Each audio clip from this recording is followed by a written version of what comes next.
Hello friend, welcome to Bajirao Reddy institute. Today analysis के आज वाला जो अंक है 7 अक्टूबर 2024। आज 7 अक्टूबर 2024 है। आज के देखा जाए तो आज जो है 7 अक्टूबर को इजराइल पे जो हमास का हमला हुआ था पिछले 7 अक्टूबर 2023 को, उसको एक साल पूरा हो गया है।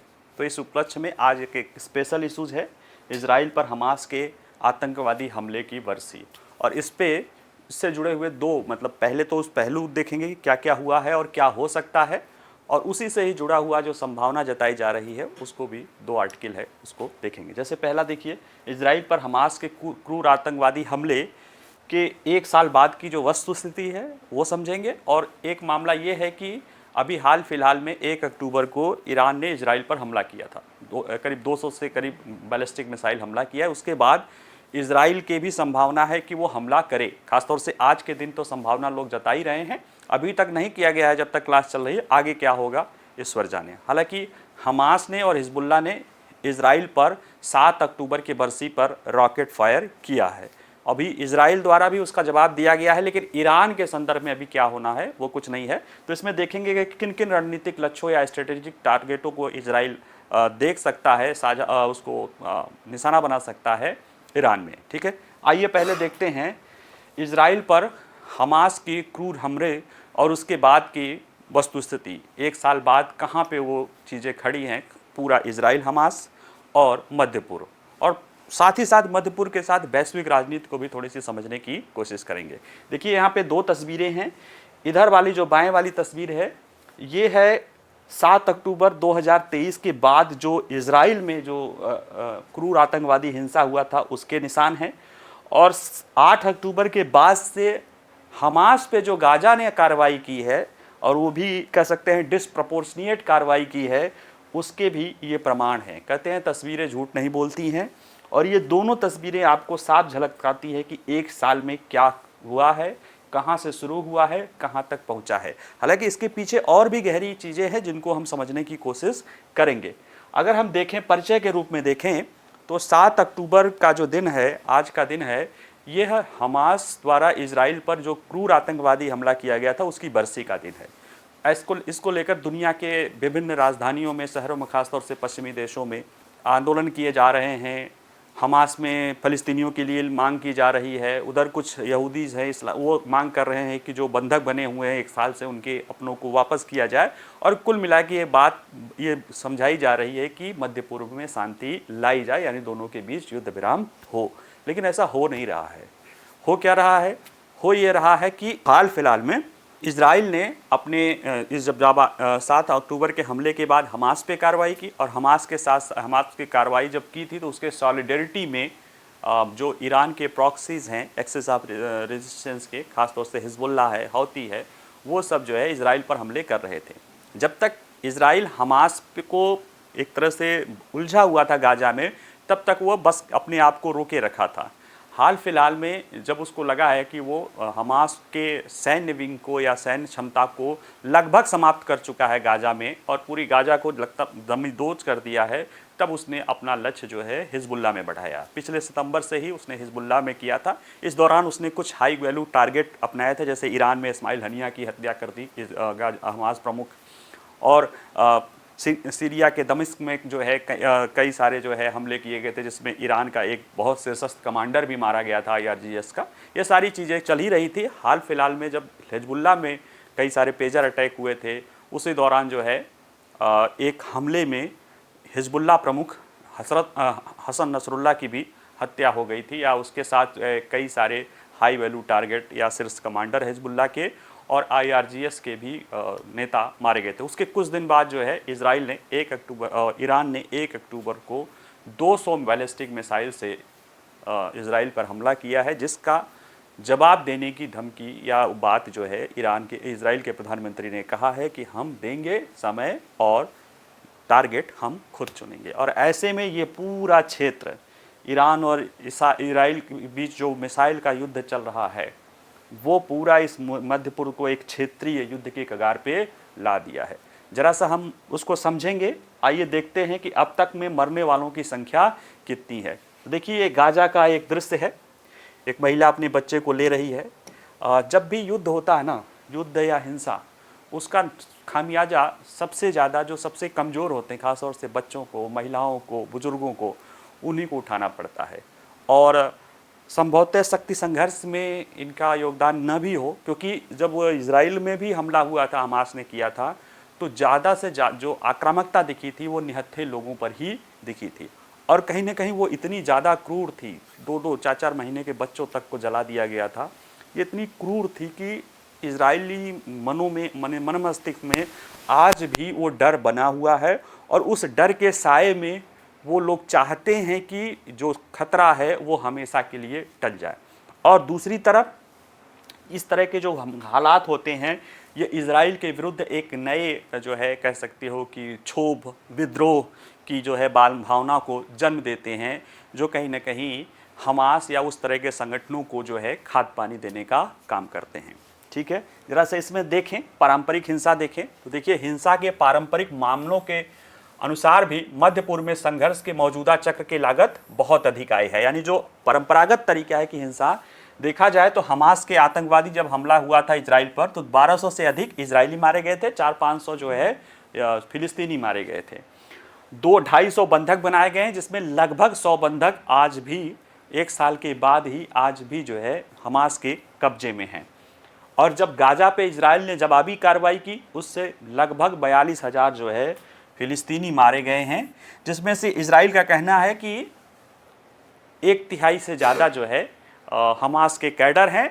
हालांकि उसमें महिलाएं ही, बच्चे हैं, जो कि कहीं ना कहीं उसको आप कोलेटरल डैमेज के नाम पे वो उसे कहता है। और कहीं ना कहीं यह इतना गंभीर संकट हो गया है कि हेग की अंतर्राष्ट्रीय न्यायालय में इसको लेकर दक्षिण अफ्रीका ने नरसंहार का मामला जो है, जेनोसाइड का केस जो है इजराइल के विरुद्ध कर रखा है। ठीक है, और अगर हम देखें कि इसमें देखें तो अभी जो आंकड़ा है, यानी 1200-1500 इजराइल 7 अक्टूबर का और उसके बाद का गाजा का, ये कम नहीं हो रहा है, ये बढ़ ही रहा है, क्योंकि इजराइल जो है जवाबी कार्रवाई में अब लेबनान की तरफ जा रहा है। लेबनान पे क्यों जा रहा है? क्योंकि लेबनान का हिजबुल्लाह समूह जो है हमास के समर्थन में 7 अक्टूबर के बाद से ही लगातार इजराइल पर रॉकेट कर रहा है, खासतौर से उत्तरी इजराइल में, जिसमें से कई सारे इजरायलियों की मौत हुई है। और लगभग इजराइल का कहना है कि 8,000 रॉकेट इजराइल द्वारा दागे गए हैं। तो अब जैसे इजराइल गाजा से इधर हो रहा है, वो लेबनान पे जा रहा है, और लेबनान में जिस तरह से इजराइल ज़मीनी शुरू कर रहा है, उससे लग रहा है कि वहाँ भी उसी तरह की हिंसक या जाने जा सकती हैं जैसा गाजा में हुआ है। और वह उसी तरह से गाजा की भी वही, लेबनान की भी वही स्थिति होगी, खासतौर से दक्षिणी लेबनान की, जिस तरह से गाजा आज सपाट हो गया है। और इसमें कहीं ना कहीं और आगे जो बढ़ेगा ये मामला, तो जो इसके पीछे, जैसे इजराइल तो सीधे सीधे चल ही रहा है, इन जो हमास हो, चाहे फ़लस्तीन का जो इस्लामिक जिहाद हो, या हिजबुल्लाह हो, या इराक और सीरिया के जो शिया मिलिशिया हों, या हौतीज़ हों, इन सब के पीछे जो कठपुतली के रूप में, या कह सकते हैं जो मेन किरदार के रूप में है ईरान, उसके साथ अब इजराइल, यानी जो छुपा हुआ युद्ध था अब वो खुलेआम होने लगा है। अब इजराइल ईरान में टारगेट को हिट कर रहा है, कई सारे टारगेट हिट किए हैं, और ईरान द्वारा भी 2 बार इजराइल पर हमला किया गया है। एक बार तो 300 किया गया था, लेकिन वो एक तरह से कहा जाए कि बता के किया गया था अपना फेस सेविंग के लिए। हाल फिलहाल में 1 अक्टूबर को 200 से ज़्यादा बैलिस्टिक मिसाइलों का टारगेट किया गया था। हालांकि इजराइल ने अपने आप को बचा लिया, लेकिन ये कहीं ना कहीं इजराइल के लिए बहुत एक गंभीर प्रश्न है, और इजराइल उस प्रश्न का जवाब देने के लिए भी तैयार है कि वो अपना टारगेट कुछ करेगा। और अगर ऐसा होता है, अगर इन दोनों के बीच में युद्ध हो गया, इजराइल और ईरान के बीच में, क्योंकि दोनों मध्य पूर्व के अपने आप को कहते हैं ना कि लोकल शब्दों में कहा जाए तो दोनों अपने आप को दादा समझते हैं और दादा बनने की कोशिश करते हैं। एक इजराइल है जो अपने जन्म के समय, यानी जब उसकी वहाँ पे स्थापना हुई थी, उसके बाद से ही वो आसपास के कई सारे देशों को सामूहिक रूप से हरा चुका है। तो एक ईरान है जो अपने प्रॉक्सी के जरिए उस आस पड़ोस के देशों में खौफ और हिंसा फैलाता रहता है। तो दोनों दादाओं की लड़ाई है, और इसमें पिस रहा है मध्य पूर्व, और दुनिया के सामने कई तरह के संकट आ रहे हैं। अब जरा सा देखते हैं कि 7 अक्टूबर को हुआ क्या था, यानी 7 अक्टूबर का जो ब्लैक डे है, जो काला दिन है, उस दिन एक्चुअल में हुआ क्या था। देखिए, इतनी सारी ये है ये इज़राइल की आम बात है। देखिए उसमें इज़राइल 7 अक्टूबर को उसके पहले त्यौहार मनाया जा रहा था और 6 अक्टूबर की ही रात में वहाँ पे कई कॉन्सर्ट हो रहा था। वहाँ जहाँ पे सबसे ज़्यादा हत्या हुई एक जगह 364 लोग इजराइल में मारे गए थे। वहाँ पे लोग मस्ती कर रहे थे, ज़्यादातर युवा थे, नाच गा रहे थे और वो जो है वो मेला या उस तरह का कॉन्सर्ट किस लिए हो रहा था? सॉलिडेरिटी, मित्रता कैसे कि युद्ध छोड़ो और मित्रता का भाव करो। और जिनके साथ वो मित्रता की भाव करने की बात कर रहे थे, उन्हीं में से एक वर्ग में, सभी नहीं, उन्हीं में से एक जो है कट्टरपंथी वर्ग ने एक बर्बर आतंकवादी हमला करता है और ये जल्दी ही जो ये कॉन्सर्ट था वो सब वो जाता है और मशीन गनों और ताबड़तोड़ गोलियों से 364 और आसपास के 364 लोग वहाँ मारे गए थे। और इजराइल में जो छोटे छोटे गांव के समूह होते हैं खेती, उनको किबुत्स बोलते हैं, उन किबुत्स को भी साफ कर दिया गया। और इस पूरे हिंसा के दौरान देखा जाए तो 1200 से ज़्यादा इजरायली मारे गए थे और 250 से ज़्यादा 253 लोग जो है अपहरण किए गए थे, अपहरण तो और किए गए थे, 253 किए गए थे। आज भी उसमें से देखा जाए तो 100 से ज़्यादा आज भी हमास के कब्जे में हैं। और आज एक साल बाद भी हमास, जबकि वहाँ पे देखा जाए कि हमास ख़त्म हो गया है, फिर भी गाजा से मिसाइलें दागी गई है इजराइल पे। यानी कहीं ना कहीं आप कह सकते हैं कि वो अपनी भावनाएं, लड़ने की जो भावनाएं हैं उसको वो छोड़ा नहीं है। अब ये प्रश्न है कि ये जो हिंसा हुई है 1200-1500 लोग, ये अगर इजराइल के दृष्टि से देखा जाए तो किसी एक दिन में अब तक उसके द्वारा सबसे ज़्यादा हिंसा झेला गया था जब से उसका जन्म हुआ है। और अगर देश वाइज भी देखा, प्रति व्यक्ति के हिसाब से देखा जाए, जैसे इजराइल की आबादी 1 करोड़ है और 1 करोड़ आबादी पे एक ही दिन में 1200 से ज़्यादा लोग मारे गए हैं और 250 यानी 1500 लोगों की जान जाए, तो अगर 1 करोड़ पर 15 लोग देखिए, तो अगर भारत के संदर्भ में देखिए तो ये संख्या 1.5 लाख हो जाती है, 1.5 लाख से भी ज़्यादा। ये संख्या 2 लाख से ज़्यादा, अगर इजराइल की जनसंख्या को भारत की जनसंख्या से अगर तुलना करके देखिए तो ये 2 लाख से ज़्यादा संख्या हो जाती है। अमेरिका में भी देखेंगे तो 50,000 से ज़्यादा हो जाएगी, चीन में भी देखेंगे तो 2 लाख से ज़्यादा हो जाएगी। यानी ये इतना बड़े पैमाने पर हिंसा हुई है, वो 1200-1500 नहीं, टोटल 1 करोड़ की आबादी पर इतना ज़्यादा हिंसा हुआ है। सोचिए 140 करोड़ की आबादी से कर दो, बड़ी आबादी के साथ करो तो वहाँ पे क्या होगा। और फिर ये कहानियाँ इतनी विनाशक और डरावनी है ना कि लोग आज भी डर के माहौल से इतने डरते हैं कि जब वो क्या चाहते हैं, उनको लगता है कि वो चारों तरफ से इसी तरह से खतरे से घिरे हैं और वो अपने सरकार पे दबाव डाल रहे हैं कि इस तरह के खतरे को हमेशा के लिए समाप्त कर दिया जाए। और इसलिए इजराइल उन सारे खतरे को, अपने नागरिकों के संदर्भ में सारे खतरों को समाप्त करने की बात कर रहा है। और यही बात इजराइल के प्रधानमंत्री जो है, जब यूनाइटेड नेशन जनरल असेंबली में 27 सितंबर को भाषण दे रहे थे, तब उन्होंने कहा था कि इजराइल सामान्य खतरे का सामना नहीं कर रहा, वो क्रूर हत्यारों से जो पूरी इजराइल की सभ्यता या यहूदी सभ्यता को ख़त्म करना चाहते हैं। हम इसके पक्ष विपक्ष में नहीं कर रहे हैं, आइए दूसरे पहलू को हम भी समझेंगे, लेकिन ये एक मुद्दा तो है ही है कि कहीं ना कहीं इससे जो है इजराइल के लोगों के मन में एक ऐसा डर है जो कि कहीं ना कहीं उनके पूरे अस्तित्व को लेकर संकट कर रहा है। और ऐसा डरा हुआ व्यक्ति चाहता है कि उसकी जो डर है, उसका जो डर का कारण है वो पूरी तरह से समाप्त हो जाए। हालांकि इसके जवाब में जो ईरान समर्थित और आतंकी समूह हैं वह भी रह रह के इजराइल पर हमला करते रहते हैं और ऐसा नहीं है कि इस चीज़ों पर शांत रहें। तो थोड़ा सा देखते हैं कि 7 अक्टूबर के बाद अब तक क्या क्या कुछ खास हुआ है, यानी जो खास हुआ होगा वह। जैसे 7 अक्टूबर को हमला हुआ है आतंकवादी, उसके बाद 8 अक्टूबर से इजराइल ने हमास पे जवाबी कार्रवाई शुरू कर दी गाजा पे, और गाजा को पूरा नेस्तनाबूद कर दिया।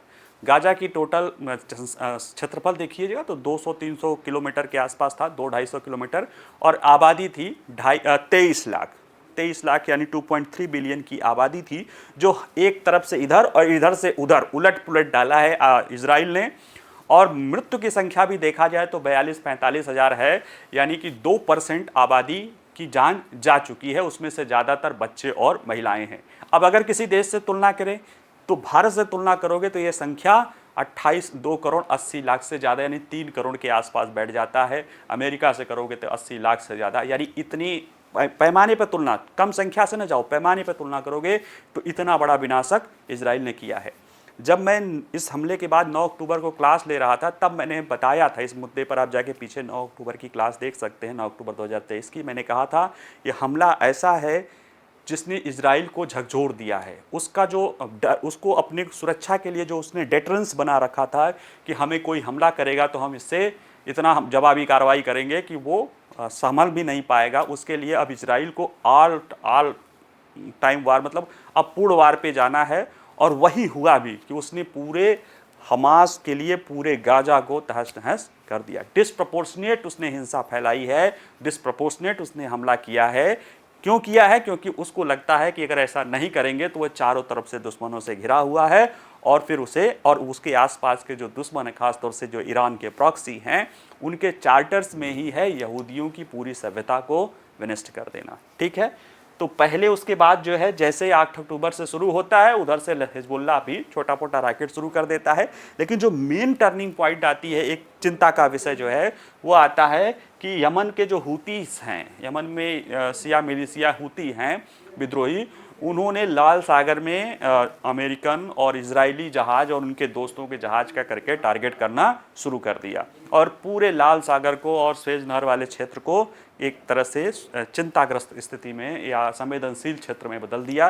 भारत को भी अपनी नौसेना तैनात करनी पड़ी, और अमेरिका के नेतृत्व में 12 अन्य देशों की सेनाओं ने ऑपरेशन प्रॉस्पेरिटी गार्जियन शुरू किया था कि उस शिपिंग लेन की सुरक्षा।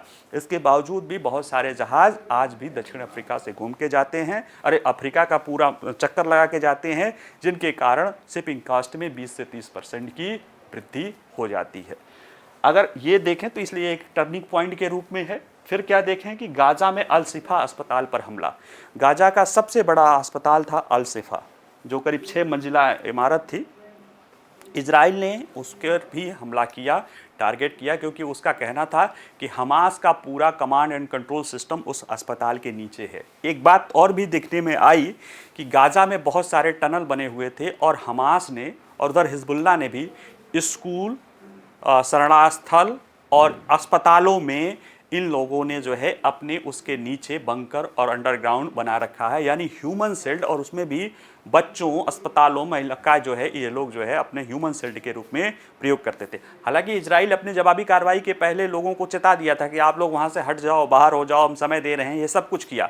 लेकिन अब वही है कि आपके ऊपर जो है, अब वो हमास के लोगों को, या तो वो लोग, भाई वो हमास के कौन से लोग हैं, उन्हीं परिवारों, उन्हीं महिलाओं के कोई भाई होगा, कोई बेटा होगा, कोई पति होगा, कोई पिता होगा, कोई बहन हो जो है होगा, तो वही सारे लोग उनको ह्यूमन सेल्ड के रूप में दे रहे हैं। और ये चीज़ें फिर इजराइल के लिए, क्योंकि इजराइल हमास के सैन्य तंत्र को ख़त्म करने निकला है, उसने हाइफा अस्पताल पर भी, जो अल शिफा अस्पताल पर भी हमला किया। इसमें कई कहा जाता है कि जो 2-3 बच्चे ऐसे थे, नवजात बच्चे, जिनकी जान चली गई, और इसको लेकर काफ़ी उस पर जो है, उस पर एक तरह से उसको आलोचना भी झेलनी पड़ी थी इजराइल को।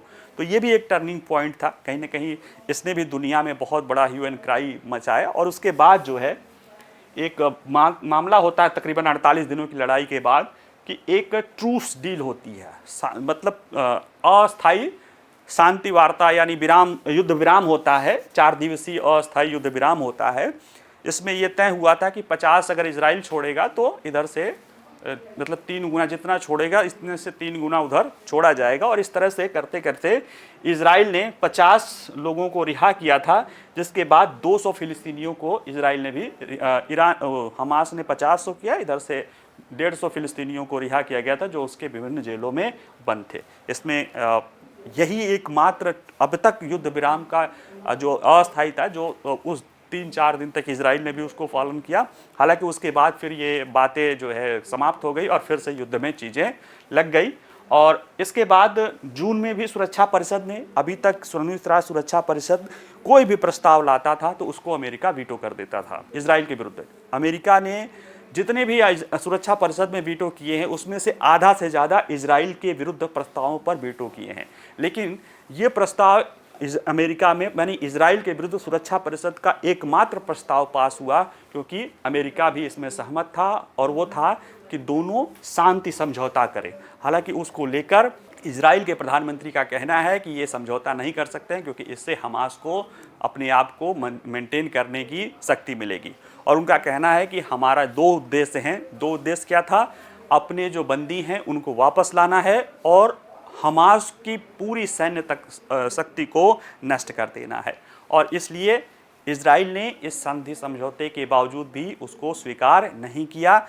और जब 27 सितंबर को हमास के संयुक्त राष्ट्र जनरल असेंबली में इजराइल के प्रधानमंत्री अपना वक्तव्य दे रहे थे तो उन्होंने कहा था कि 24 बटालियन है हमास के, उसमें से 23 को हम लोगों ने समाप्त कर दिया है। और हमास का लगभग जो भी शीर्ष नेतृत्व है, इस्माइल हनिया से लेके मोहम्मद डैब से लेके या सिनवारा से लेके, सबको इजराइल ने समाप्त कर दिया है। और एक तरह से देखा जाए तो इजराइल प्रधानमंत्री का खुद का कहना है कि हमास की सैन्य क्षमता नष्ट कर दी गई है। और उसके बाद वो किसके तरफ? हिजबुल्लाह की तरफ लगे हैं। तो अगला जो मामला है कि इसमें ईरान ने ये क्या किया कि ईरान के शीर्ष सैन्य अधिकारियों की भी हत्या की। 1 अप्रैल को सीरिया में दमिश्क में ईरान के वाणिज्यिक दूतावास पे इजरायली हमला किया गया जिसमें 11 लोग मारे गए थे। उसमें एक ब्रिगेडियर जनरल मोहम्मद रजा जहेदी था। या ये ईरान के IRGS का, इंडियन रेवोल्यूशनरी गार्ड कॉर्प का सर्वोच्च अधिकारी था। और इसके जवाब में ईरान ने 300 से अधिक क्रूज और रॉकेट और उसमें कुछ बैलिस्टिक मिसाइल थी हमला किया था। हालांकि उसमें भी इजराइल को, चूंकि पहले अमेरिका को बता के उसने किया था, इसलिए जो है इसमें कोई हताहत नहीं हुआ था। इसके बाद जो है अंतर्राष्ट्रीय न्यायालय में भी ये मामला इस पिछले साल 19 जुलाई को जाता है। दूसरा मामला, एक तो नरसंहार का है, एक दूसरा मामला जाता है कि फ़लस्तीन में इजराइल ने अवैध कब्जा कर रखा है। एक कानून है द हेग कन्वेंशन के तहत, और हेग के अंतर्राष्ट्रीय न्यायालय ने 19 जुलाई को कहा कि वेस्टर्न तट और पूर्वी यरूशलेम पर इजराइल का कब्जा अवैध है और उसे जल्दी से जल्दी खाली करे। हालांकि इस तरह के फैसले को मानने के लिए इजराइल बाध्य नहीं है, और उस वैसे ही जैसे बाध्य नहीं तो वो मानने के लिए भी वो तैयार नहीं हुआ। अब आगे एक जो घटनाक्रम होती है जिसने इस लड़ाई को एक लेवल फील्ड कर दिया, वह है हिजबुल्लाह प्रमुख नसरुल्लाह की मौत, और इसके बाद ईरान का बदला और इजराइल का धमकी कि वो इसके धमकी दिया है कि वो इसका बदला लेगा। ये जो हसन नसरुल्लाह है ये 32 सालों तक हिजबुल्लाह का शीर्ष कमांडर रहा है, और इजराइल के प्रतिरोध, ईरान के प्रतिरोध के धुरी में ये सबसे महत्वपूर्ण व्यक्ति के रूप में रहा है। यहाँ तक कि उसके IRGS या कुद्स फोर्स का जो हेड था कासिम सुलेमानी, उससे भी ज़्यादा बड़ा ये घातक, मतलब ये उसको इजरान को खतरा, चोट पहुंचाया है। और गाजा में हमास का जो चीफ था इस्माइल हनिया, उससे भी ज़्यादा ये नुकसान जो है ईरान को इजराइल ने पहुंचाया है। और इसके जवाब में, यानी ये हमला किया गया लेबनान में, उसके पहले ही लेबनान में इजराइल ने एक, कह सकते हो कि पेजर विस्फोट, सामूहिक पेजर विस्फोट किया, जिसमें से हजारों पेजर में एक साथ विस्फोट होते हैं। उसके कारण कई सारे लोग जख्मी हो जाते हैं। संख्या तो बताई जाती है कि 12 लोग मरे थे, लेकिन ये संख्या सैकड़ों में हो सकती है। और वो सारे के सारे लोग जो है हमास के लॉजिस्टिक विंग से जुड़े हुए थे। उसके बाद एक और 27 सितंबर को हमला किया जाता है बेरूत के दक्षिणी हिस्से में, और वहाँ पे माना क्या जाता है भी कि हिजबुल्लाह प्रमुख और उसके साथ वहाँ के 7-8 और शीर्षस्थ कमांडर और ईरान के IRGS का एक शीर्ष कमांडर था, वह भी मारा जाता है। और ये ईरान के लिए बहुत बड़ी क्षति थी। उसके कुछ ही दिन बाद, यानी इसके कुछ ही दिन बाद, रिवोल्यूशनरी गार्ड का डिप्टी कमांडर अबाड निलोफोरुसन, ये भी बेरूत में एक जगह, उसका जो इंटेलिजेंस हेड है, जिसमें थी इंटेलिजेंस मुख्यालय जो है बेरूत में हिजबुल्लाह का, जहाँ पे IRGS का डिप्टी कमांडर और नसरुल्लाह के बाद जो उसका हेड बना था हिजबुल्लाह का, वह, और एक शूरा काउंसिल होती है जो लीडरशिप तय करती है। इजराइल ने हमले करके उसे भी तबाह कर दिया। हालांकि ये अभी पुष्ट नहीं है, लेकिन ये भी मारा गया है। और इसके बाद 1 अक्टूबर को इजराइल ने 200 बैलिस्टिक मिसाइल घातक मिसाइलें होती, भारी मिसाइलें होती, ज़्यादा वजनी वारहेड ले जा सकती हैं, उनसे हमला किया इजराइल पे। हालांकि इजराइल के अपने जवाबी सुरक्षा का जो है तंत्र है, उसने मिसाइल एंटी डिफेंस है, जिसमें से आयरन डोम है जो छोटे रॉकेट्स को करता है, डेविड स्लिंग है, एरो 1, 2, 3 और उसके फाइटर जेट्स आदि के जरिए जो है उसने इस हमले को विफल किया। लेकिन उसके जवाब में इजराइल के प्रधानमंत्री ने धमकी दी कि ईरान ने उस पर हमला करके गलती कर दी है और ईरान का ऐसा कोई जगह नहीं जहां हम हमला न कर सकते हैं। ये तो 27 सितंबर को ही कहा था और उन्होंने कहा था कि हम हमला करेंगे, अपना टारगेट, अपना लक्ष्य हम खुद ही चुनेंगे। और इस तरह से देखा जाए तो जो ईरान और इजराइल शैडो युद्ध लड़ रहे थे, अब वो खुलकर दोनों आमने सामने हैं।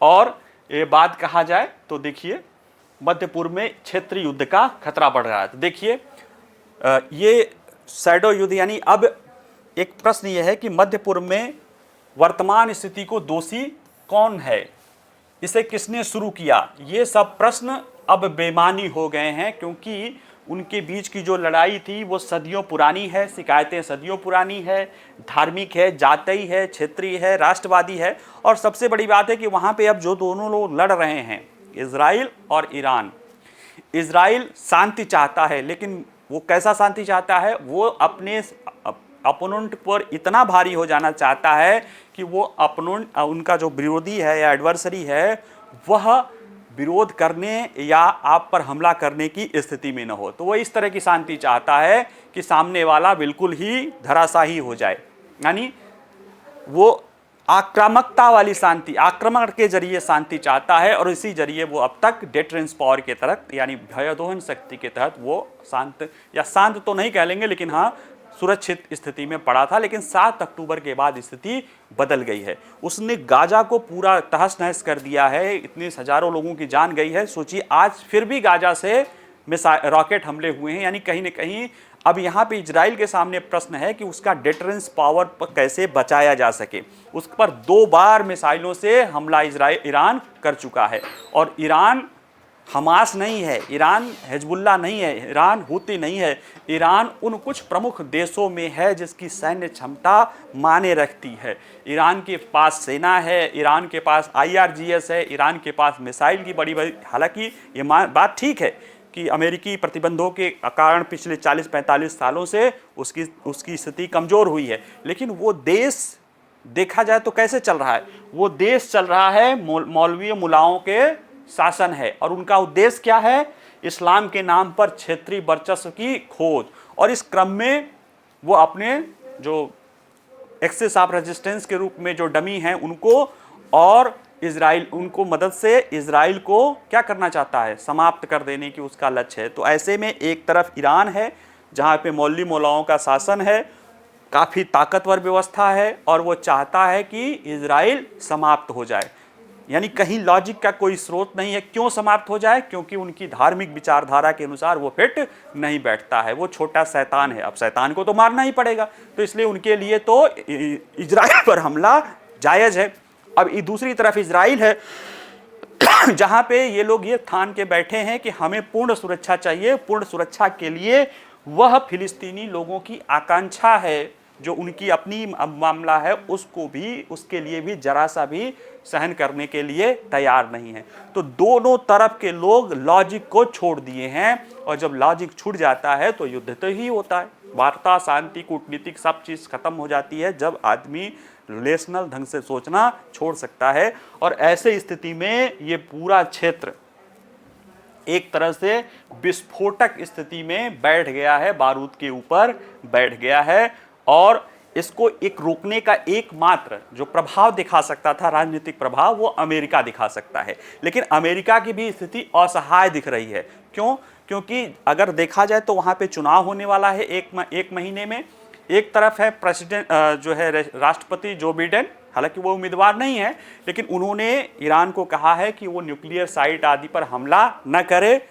जबकि प्रेसिडेंट पद के उम्मीदवार और डेमोक्रेटिक पार्टी के जो नेता पूर्व राष्ट्रपति डोनाल्ड ट्रंप ने कहा है कि इजराइल को पहले ईरान के न्यूक्लियर जो है फैसिलिटी पर ही हमला करना चाहिए। उन्होंने कहा कि नेतन्याहू तुम पहले फैसिलिटीज पर भी हमला करो, बाद में देखा जाएगा जो होगा। यानी एक तरफ रिपब्लिकन है जो कह रहे हैं कि हमला न करो, और परमाणु पर दूसरी तरफ ये है। ऐसे में अमेरिका कुछ कह भी नहीं पा रहा है, रोक भी नहीं पा रहा है, और ऐसे में स्थिति बहुत ही गंभीर होती जा रही है। अब प्रश्न है कि भारत के लिए क्या स्थिति है, क्योंकि ये मध्य पूर्व का जो विस्फोटक परिस्थिति है उसने भारत के पास बहुत कम विकल्प दिए हैं।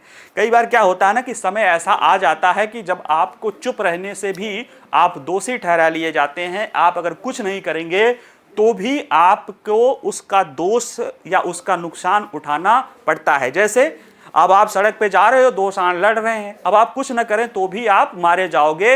इससे अच्छा है कि आप उनकी लड़ाई सुलझा सकते हो तो सुलझाओ, नहीं तो उनसे बचने की कोशिश करो। अब भारत की स्थिति देखिए, भारत ईरान से भी अच्छे संबंध है, पुराने संबंध है, वर्किंग रिलेशन है, बहुत अच्छे तो नहीं है, वर्किंग रिलेशन है। दूसरी तरफ इजराइल के साथ भारत के बहुत अच्छे संबंध बन गए हैं इधर भी स्ट्रेटेजिक दृष्टि से।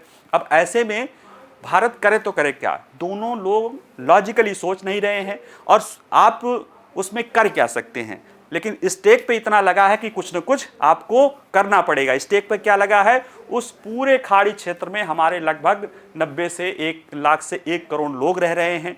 वहाँ पे वो हमारे पूरा खाड़ी क्षेत्र हमारी ऊर्जा सुरक्षा के लिए बहुत महत्वपूर्ण है, क्योंकि भले हम आज रूस से 40% पेट्रोलियम का आयात कर रहे हैं, लेकिन स्वेज वाला क्षेत्र यानी जिस क्षेत्र से हम आयात कर रहे हैं वो और जो और कर रहे हैं, यानी इस तरह से देखा जाए तो 80 से 85% अपनी ऊर्जा जरूरतों के लिए हम इस युद्ध के कारण हमारी स्थिति खराब हो सकती है। और इसके कारण अभी ही तेल के दाम बढ़ने शुरू हो गए हैं, 8% 10% दाम बढ़ गए हैं।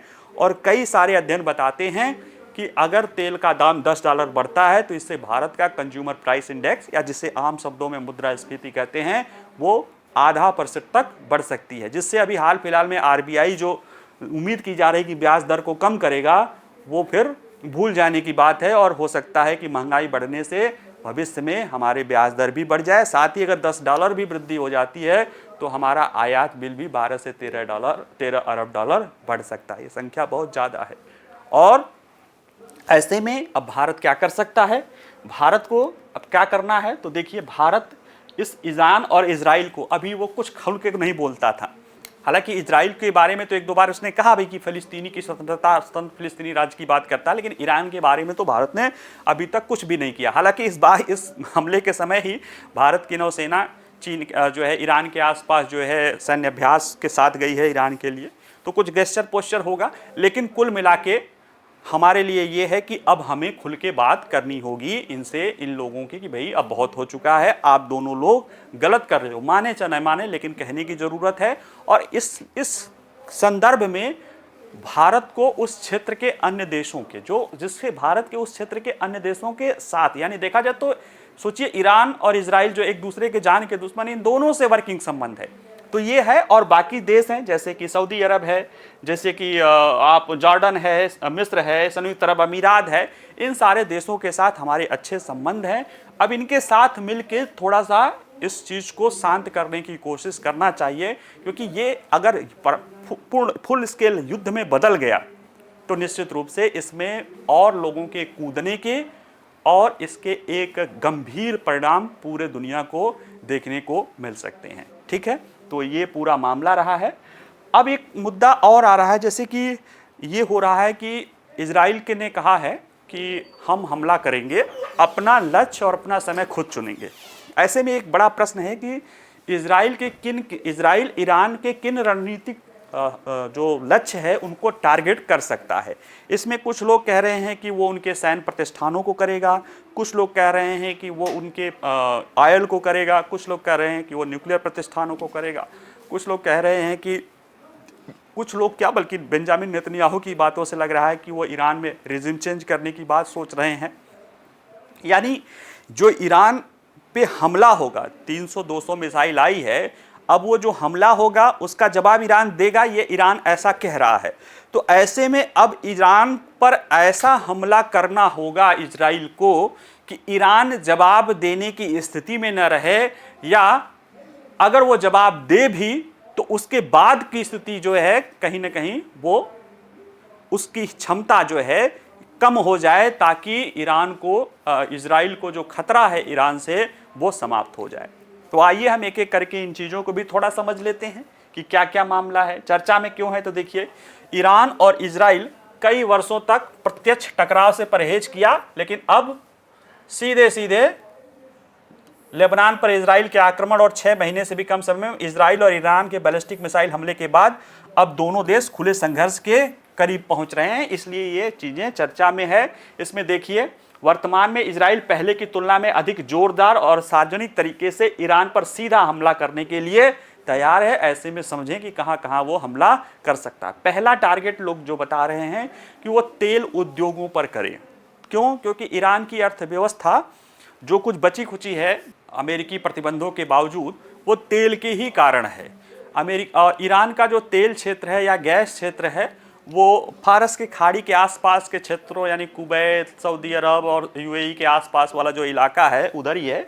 और एक वहाँ पे द्वीप है, द्वीप का नाम जो है इधर है फारस की खाड़ी में खरक द्वीप, उसी इलाके में ज़्यादा कुछ है। अगर वहाँ पे टारगेट होता है तो इससे होगा क्या? इससे ये होगा कि ईरान की जो बची खुची अर्थव्यवस्था है वह कहीं न कहीं डामाडोल हो जाएगी, लेकिन इसका नुकसान भी उठाने को मिलेगा। नुकसान क्या उठाने को मिलेगा? देखिए, ईरान जो है प्रतिबंधों के बावजूद सिर्फ 3 मिलियन बैरल जो है तेल का उत्पादन प्रतिदिन करता है, यानी देखा जाए तो वैश्विक उत्पादन का 3%। और इसमें से भी ज़्यादातर चीन खरीदता है, वो भी ब्लैक चीज़ से खरीदता है। अब अगर ये हमला होगा तो ये उत्पादन बंद हो जाएगा।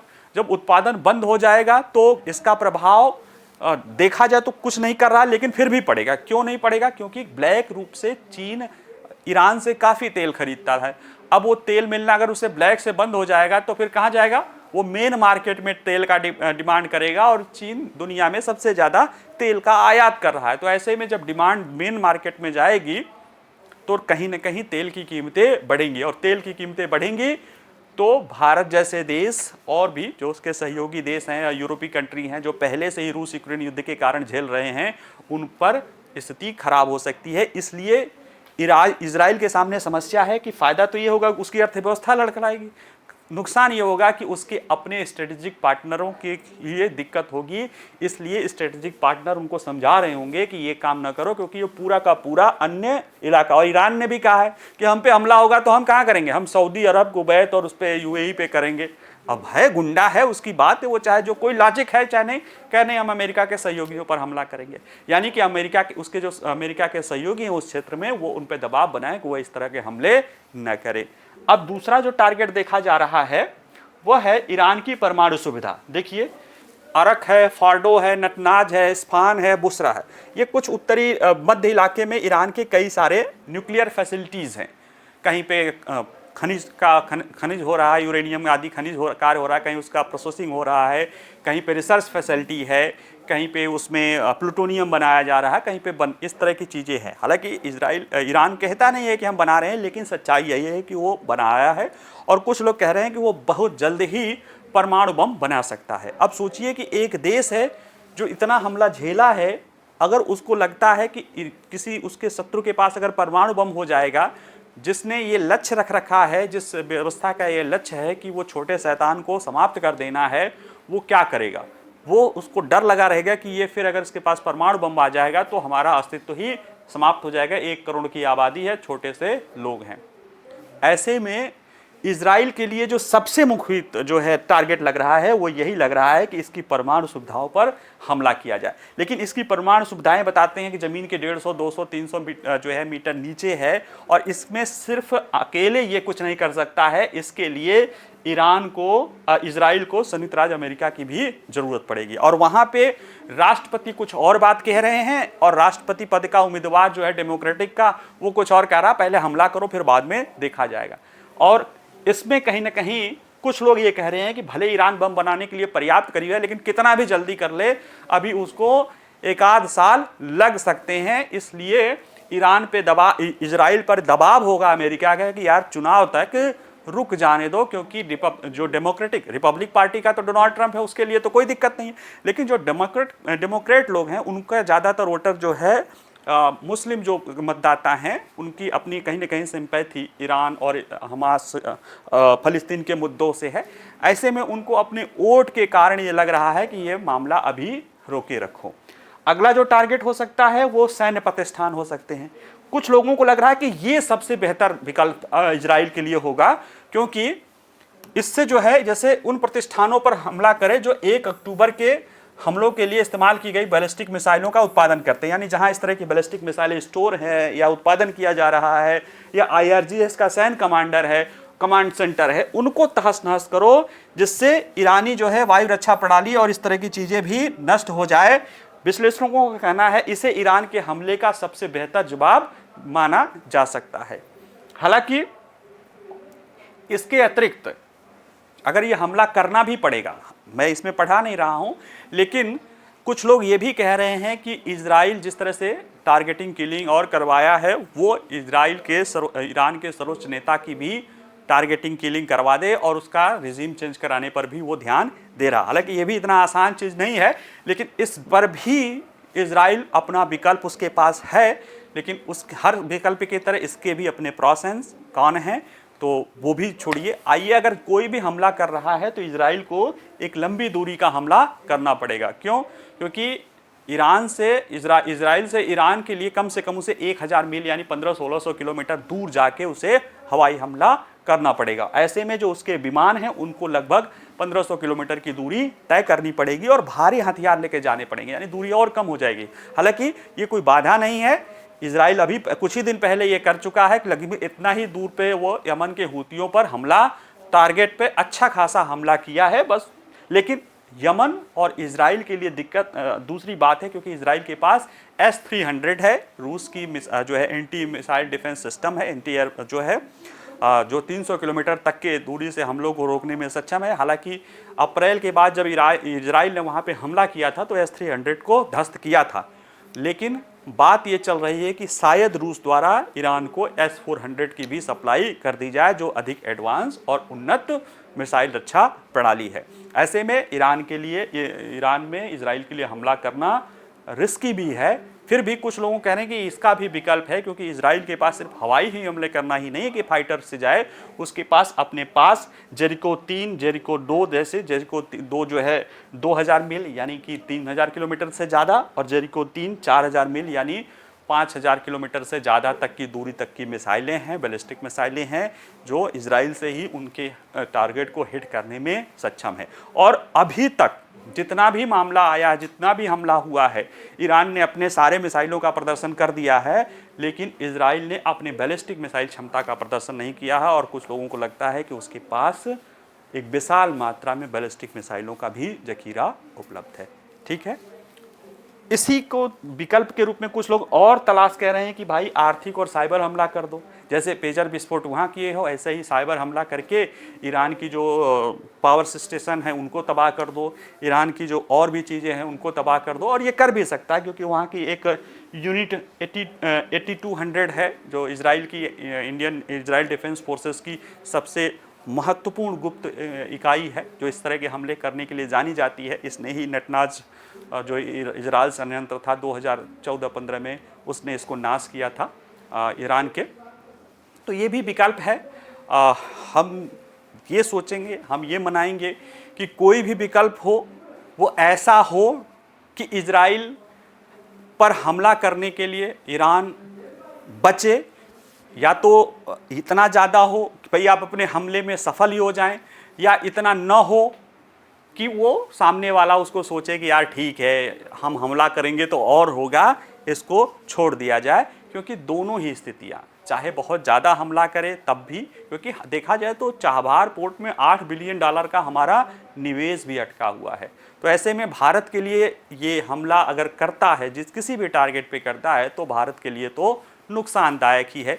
फिर भी अब कहते हैं कि जब आदमी लॉजिकल नहीं सोच रहा है, कॉमन सेंस की बातें नहीं हो रही, उसको हम पीछे ही देख चुके हैं, तो इसमें इससे ज़्यादा अब क्या कहा जा सकता है। चलिए, आज के लिए हम इतना ही रखते हैं। आज 7 अक्टूबर के दिन हमें लगा कि इस पूरे मुद्दे को फिर से एक बार डिटेल में पढ़ा देना चाहिए, क्योंकि ये कोई आम छोटा मोटा मुद्दा नहीं है। ये वो मुद्दा है कि ये सुधर जाए तो सुधर जाए, और नहीं सुधरेगा तो जैसे इजराइल के प्रधानमंत्री ने दिखाया कि एक आईमेक के रूप में विकास का भी रास्ता है, और एक ईरान वाला दिखाया कर्ज का रास्ता है। तो हम वो नहीं कह रहे हैं कि ईरान वाला कर्ज का रास्ता है, क्योंकि हमारा तो दोनों रास्ता आईमेक में भी और INSTC दोनों विकास के रास्ते दोनों देशों से जाते हैं। लेकिन हम चाहेंगे कि ये मामला, हम मतलब भारत चाहेगा कि ये मामला शांत हो जाए और अब इसमें भारत को कुछ एक्टिव भूमिका भी निभानी पड़ेगी, क्योंकि अब वो समय आ गया है कि शांति से और कुछ न करने से काम नहीं चलने वाला है। ठीक है, चलिए आज के लिए इतना ही। बाकी आप लोग पढ़िएगा, रिपीट करिए, रिवीजन करते रहिएगा। कोई प्रश्न हो तो आप उसको पूछ सकते हैं। नमस्कार, धन्यवाद।